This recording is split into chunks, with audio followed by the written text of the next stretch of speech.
Hey, Katie, have you done anything impossible? What? Have you ever done anything impossible? Koco, you do know what impossible means, right? Yes, it means that it can't happen. So, if impossible means that it can't happen, do you think I would have ever done anything impossible? Well, what about your friends? Have any of them done anything impossible? There is one. Who is it? Who is it? No. This might take a while, kids. Well, it wasn't really her doing impossible things. It was really God doing impossible things through her. No, Katie. Guess who is it? Come and see. Oh, I'm coming! I'm coming!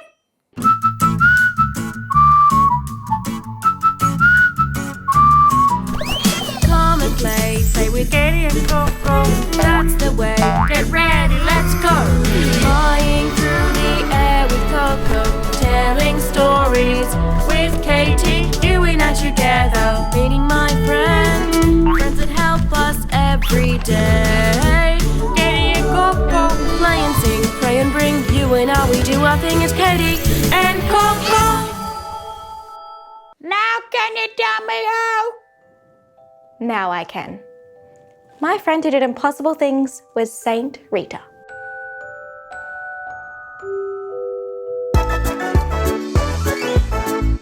You! I was beginning to think it was an impossible thing, but get you to tell me who our friend was. Ah! Or maybe I just did the impossible by telling you. All right, Katie. We're not up to the riddle yet. So what kind of impossible things did St. Rita do? Let's see if you can spot them along the way while I tell you her story. This is gonna be fun. Rita's parents were quite old when she was born. Impossible! I mean, that's the first impossible that happened. Other people can't know me. I'm a child. You're good at this. Thank you. Continue. Yes, her parents were quite old. And Rita was their only child, so you can imagine how much they loved her. She was their little pearl, and she grew up loving God with all her heart. That's definitely not impossible. Definitely not, especially when God's own special love for her had been made very clear even when she was a tiny baby. Ow! On the day after her baptism, a swarm of white bees came to visit her, buzzing all about her and flying in and out of her little baby mouth. Katie. Very funny. What really happened? I wasn't joking, Koco. The bees really did come. Oh, really? So how does that a swarm of bees attacking a little baby show that God loved Rita? That sounds like a terrible thing. But the bees didn't hurt her, Koco. They flew all about her, and neither little Rita nor her parents were worried. Rita wasn't hurt the tiniest bit, and her parents took it as a sign that their daughter was blessed by God and would be devoted to him. Sounds a bit impossible to me. Wait a second. Oh, yeah. Another impossible thing. Silly me! We got there in the end. Anyway, Rita's parents weren't mistaken in their belief that she would be devoted to God. Her wish as a young girl was to one day join the Augustinian nuns in the St. Mary Magdalene convent in her village. Except her parents had different plans. What? Are they coconuts? You say they believe she was going to devote her to God, but then when she wants to give her all up to God, they say no. Rita, we got a better idea. Feathers and leaves. What do they want her to do anyway? Rita lived in Italy during medieval times, and it was the custom that parents arranged for their children to be married.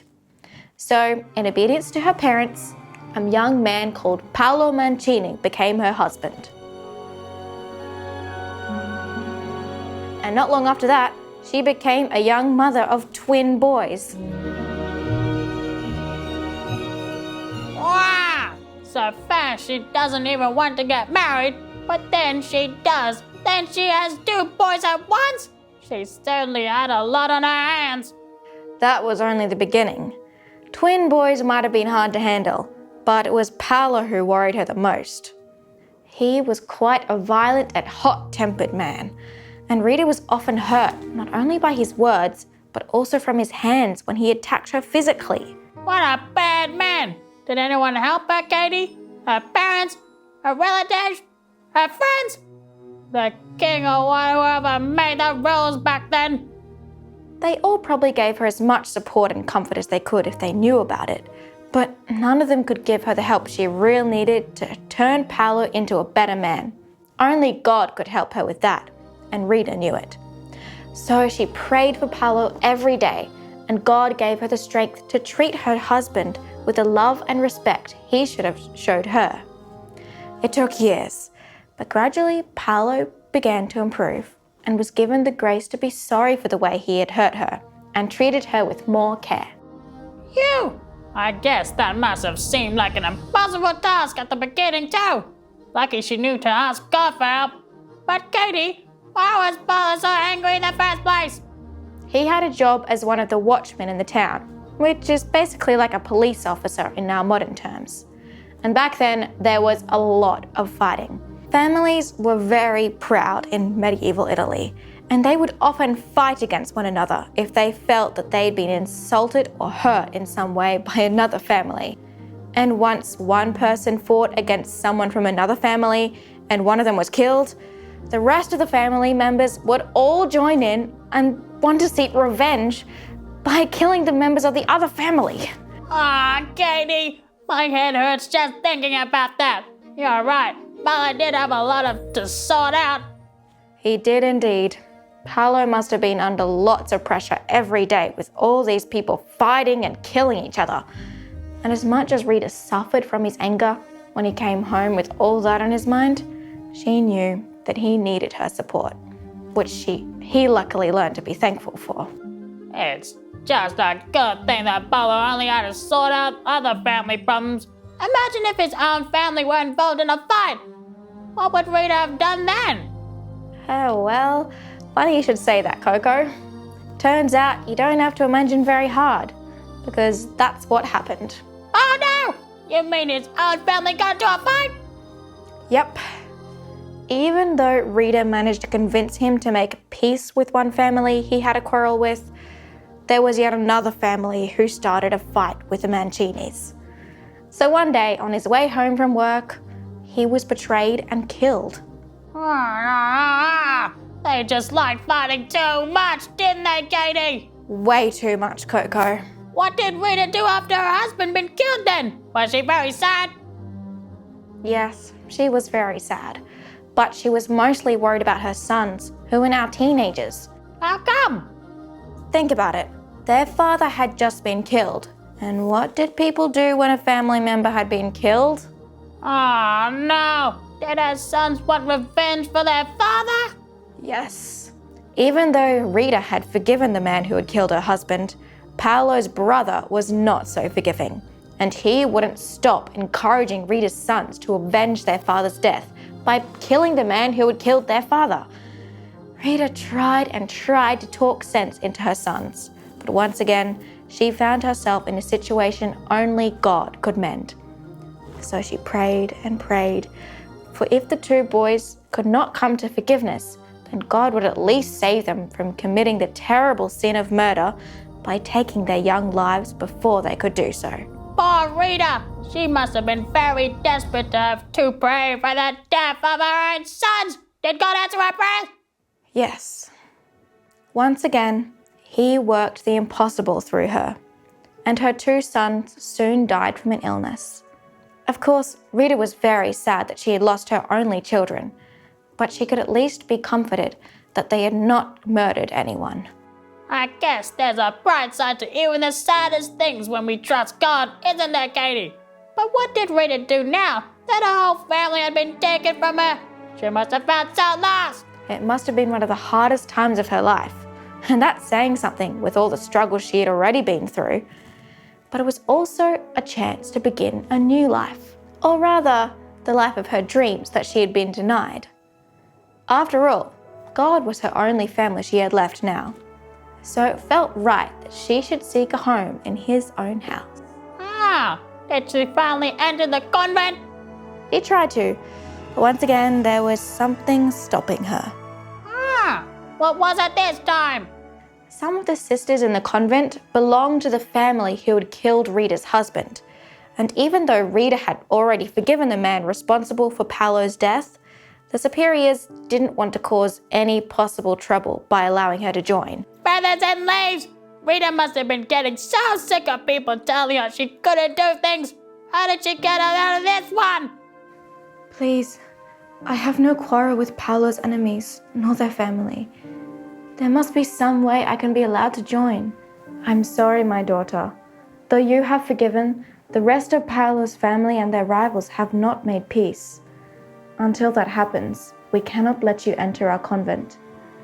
But that is a near impossible task. Perhaps look to another convent. Thank you, Mother. But this is the convent I wish to join.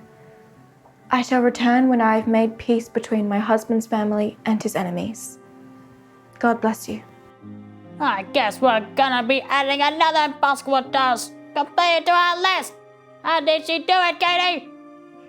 This was her most difficult task yet, Koco. So she needed some extra help. Not from any one of her friends on earth, but from 3 of her own friends in heaven. Her patron saints, St. John the Baptist, St. Augustine, and St. Nicholas of Torrentino. And with their prayers added to her own, do you think God granted her success in her mission to create peace between the 2 rival families? No doubt about it. Exactly. The 2 families were both astonished by her love and courage, and eventually exchanged an embrace of peace, even signing a written contract to put aside their quarrel forever. Now, 36 years old, Rita returned to the convent and was finally allowed to join the sisters as she had wanted to do since she was a child. Hooray! Koco music! Jesus welcomed her there with open arms. Just as she had at last found comfort in his house, Jesus also found a place of rest in her own heart. As the years in the convent passed, this love between Jesus and his precious pearl only grew.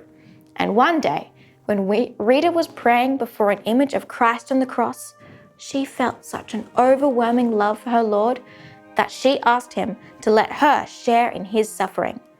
Immediately, a wound appeared in her forehead, as though one of the thorns from Jesus' crown had pierced her. The wound never healed. Jesus had granted her request to let her relieve him for a small part of his own suffering, and the wound caused her constant pain, which she gladly suffered until the day of her death. But before she died, she was given one last impossible gift. I'm hardly surprised by now. What was it? She had become so sick that she had to stay in bed all of the time. But one day, a relative from her hometown came to visit and asked if there was anything that Rita desired to have. All Rita asked for was a rose from the garden from her parents' old home. That doesn't sound very impossible to me. No, it doesn't. Until you realize that it was the middle of winter and it was hardly anything growing, let alone a rose.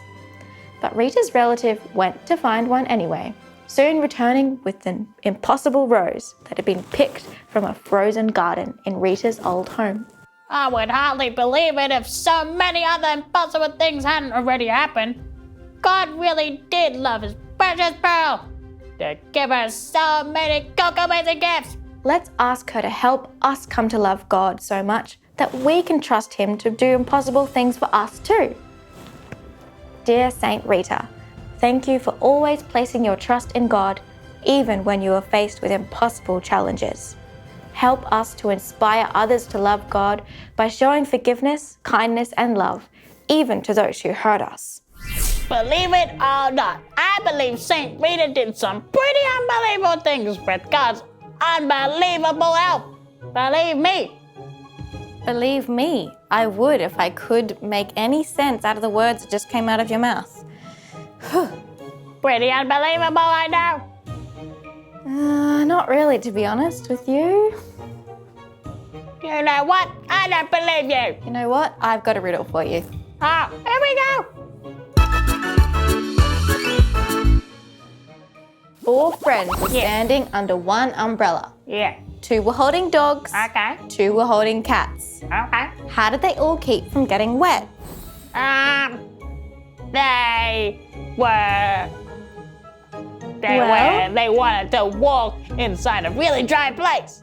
Or they got a little dry machine and they dried themselves off. But if they drying themselves off, that means they have to get wet in the first place. But these friends didn't get wet at all. And they were all squished under one little tiny umbrella and not one of them got wet.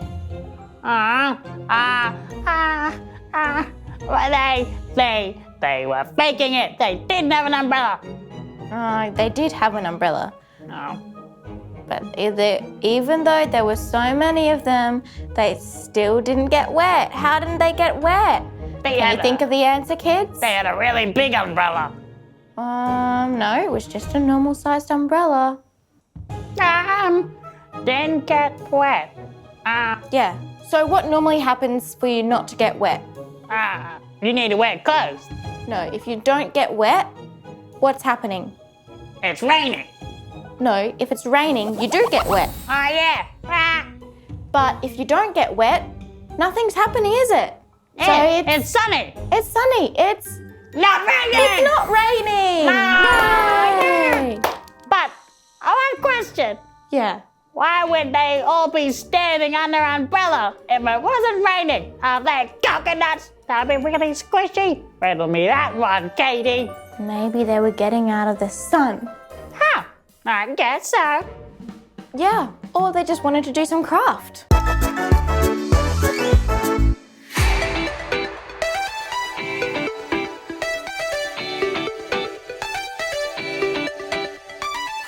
Back to craft. Here we are. Are you excited, Koco? Yeah, I'm excited, Katie. Sure am. I am too. All right.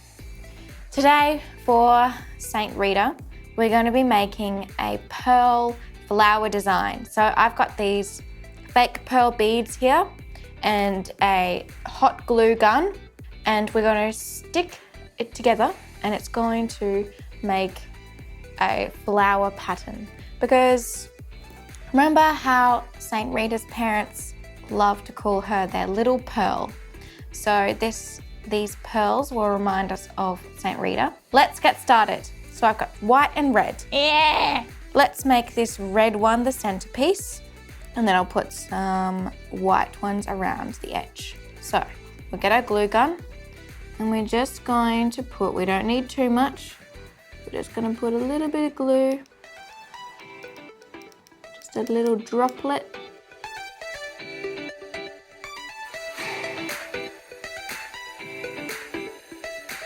All right, we're onto our last bead, our last white one. Pop that in there. Then they stick together. And then we're going to do another layer around with these smaller red beads.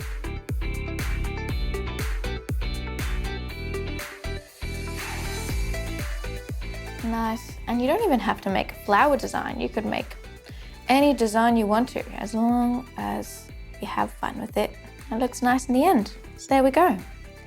Our very own pearl flower, pearl rose if you like. Maybe you can think that it looks like a rose. Do you think it looks like a rose? Yeah, very shiny. Yeah, I do. It's got the right colours anyway. All right. There we go.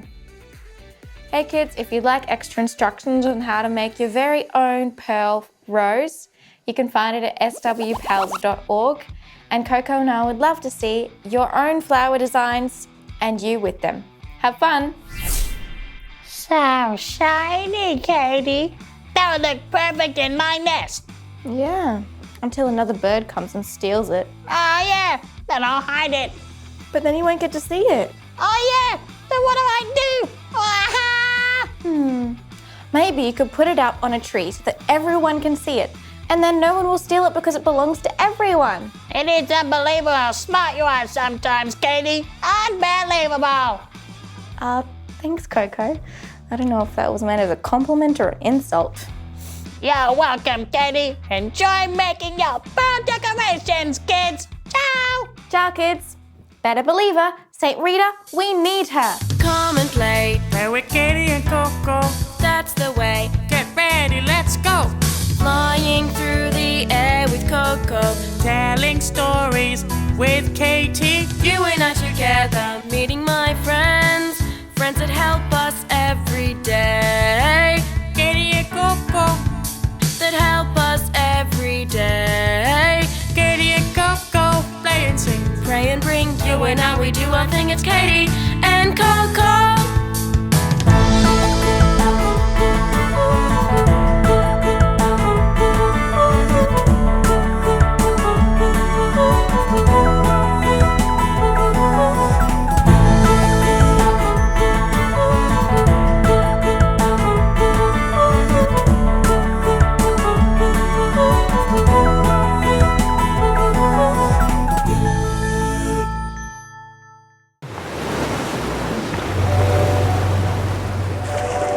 Are you searching for purpose of life?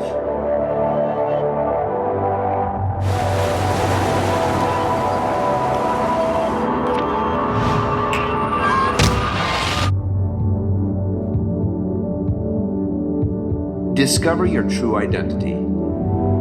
Stay tuned to Shalom World.